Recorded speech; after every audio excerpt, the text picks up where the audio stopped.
Bapak Ibu, para jamaah Masjid Adz-Dzakirin yang dirahmati oleh Allah Subhanahu wa taala. Marilah kita selalu panjatkan puja dan puji syukur kita kepada kehadirat Allah Subhanahu wa taala yang telah memberikan kita banyak sekali kenikmatan, yang mana di antara nikmat itu adalah nikmat yang sering sekali dilupakan oleh manusia, yaitu nikmat sehat dan nikmat waktu luang, yang mana dengan kedua nikmat tersebut kita masih bisa dipertemukan oleh Allah Subhanahu wa taala untuk melaksanakan sholat subuh berjamaah di Masjid Adz-Dzakirin yang sampai sekarang ini. Dan tak lupa, marilah kita curahkan salawat kepada Nabi Agung kita, junjungan kita, suri tauladan kita, Nabi Muhammad Sallallahu Alaihi Wasallam, yang telah membawa Islam dari zaman jahiliyah hingga zaman terang benderangnya Islam seperti saat ini. Jamaah Masjid Adz-Dzakirin yang dirahmati oleh Allah Subhanahu wa taala, ada satu amalan yang dimana amalan tersebut ialah amalan yang paling dicintai oleh Allah Subhanahu wa taala. Apa saja amalan tersebut? Saya akan membacakan sebuah hadis dari Ibnu Mas'ud radhiyallahu anhu. An Ibnu Mas'ud radhiyallahu anhu qala sa'altu an-nabiy sallallahu alaihi wasallam ayyul amali ahabbu ila Allah ta'ala, qala as-salatu ala waqtiha, qultu thumma ayyu, qala birrul walidain, qultu thumma ayyu, qala al-jihadu fi sabilillah, muttafaqun alaih. Dalam poin tersebut kita bisa mengambil 3 poin yang disebut. Saya akan membacakan dari atas. Dari Ibnu Mas'ud radhiyallahu anhu, ia berkata, aku bertanya kepada Nabi sallallahu alaihi wasallam, wahai Nabi, amalan apakah yang paling dicintai oleh Allah? Beliau menjawab, salat pada waktunya. Kemudian aku bertanya lagi, lalu setelah itu? Kemudian beliau menjawab, berbakti kepada kedua orang tua. Lalu aku bertanya lagi, lalu apa setelah itu? Beliau menjawab, al-jihad fi sabilillah. Maka kita bisa mengambil 3 poin yang mana 3 amalan, yang mana poin tersebut ialah amalan yang dicintai Allah. Yang pertama, as-salatu ala waqtiha, salat pada waktunya.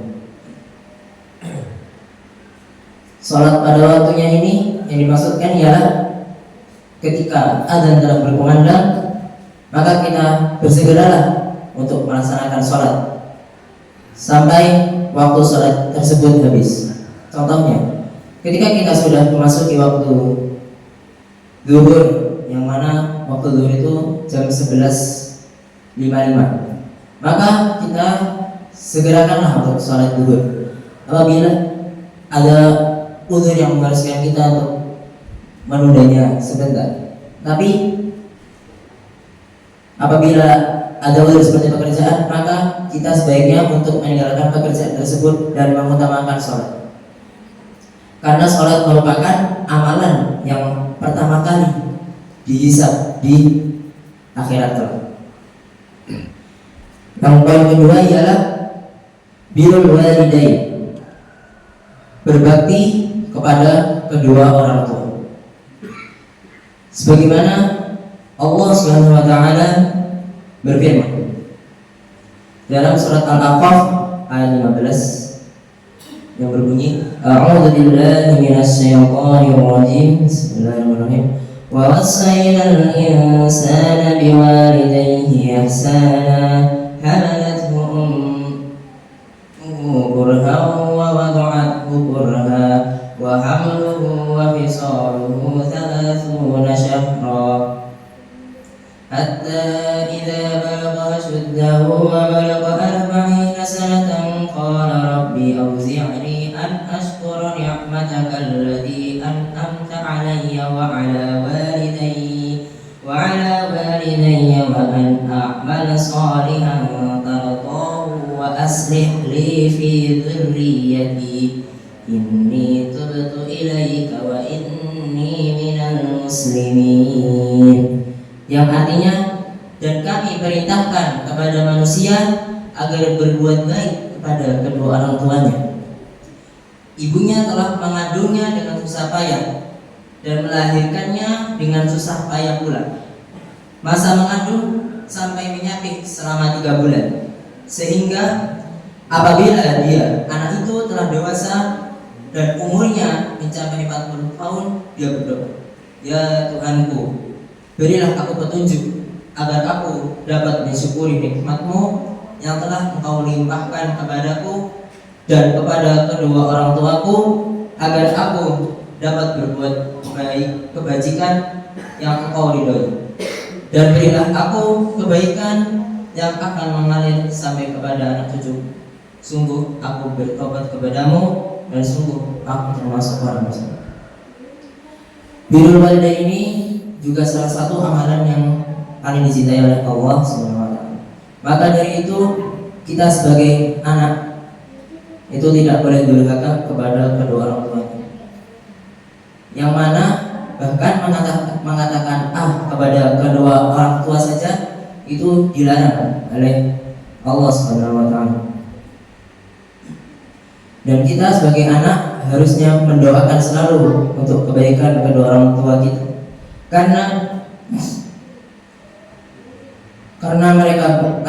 kedua orang tua kita telah membimbing kita dan mendidik kita dan menjaga kita, dan ibu kita telah mengandung kita selama 9 bulan di kandungan. Dan masuk poin yang terakhir ialah al-jihadu fi sabilillah, jihad di jalan Allah.